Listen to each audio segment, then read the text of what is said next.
Welcome! Today we're going to be sewing the top of the Linden sleepwear set. I've already posted a video for the shorts, so feel free to check it out if you're interested in sewing the full set. I wanted to be able to wear this top outside, so I was hoping this solid black fabric would do the trick, and I'm cutting out the printed pattern using an old robe for my fabric, and it's very stretchy, so I've made sure to pin it into place. And so for the straps, I folded the fabric in half. That way I could cut both at the same time. And then you just cut along the edge to separate them. And you'll also be cutting out two bust pieces, so you can do this to those two pieces as well. So once you're done cutting everything out, the first part of the instructions say to use a basting stitch to gather the bottom edge of your bust pieces. Basting is just a long and looser stitch that gathers up the fabric. So to do this with the machine, just lengthen your stitch length on your sewing machine to as high as it can go. And mine goes up to a 5. And that's going to be loose enough so that you can gather by just pulling on one thread. And you basically get to create these ruffles or gathers. And you're going to do that to both of the bust panels that you cut out. And also the pattern piece gives you a guide on where you should gather, so you don't have to reach all the way to the middle, but if you want to, you can. And then you're going to grab one of the bust panels and make sure that it's the same width as the bottom half of the top. And you're going to start by sewing just one of those pieces to the top, and then the other one will act as the lining piece. So you're going to put them face to face like so, and I'm pinning them and then sewing them right past the gathering stitch. That way it doesn't show on the other side. And the seam allowance that the pattern comes with is 1/2 inch, so you have 1/2 inch to work with when sewing along the edges.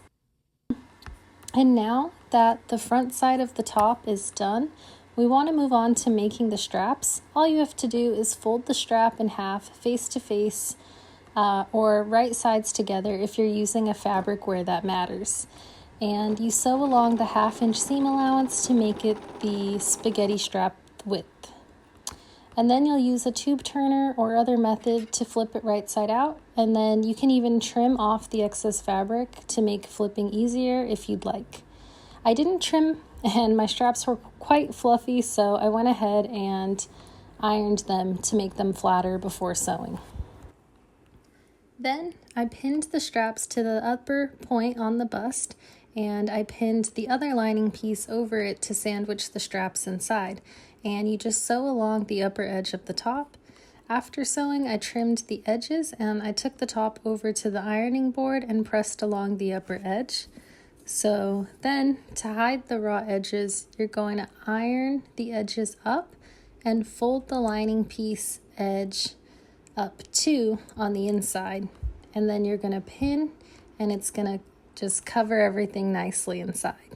So you can hand stitch or stitch in the ditch, but you may want to make sure that the lining is slightly longer than the original seam so that it catches when stitching.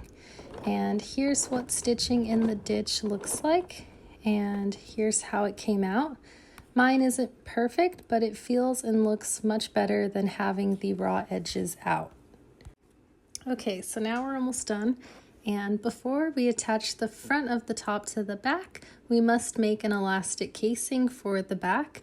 And I first folded the top of the back piece to make it the same length as the front piece. And I pinned along the top, and then I used that fold to make the casing by pinning the bottom of the fold up inside. And then I pinned the elastic to one side of the casing and pushed it through and pinned it to the other side.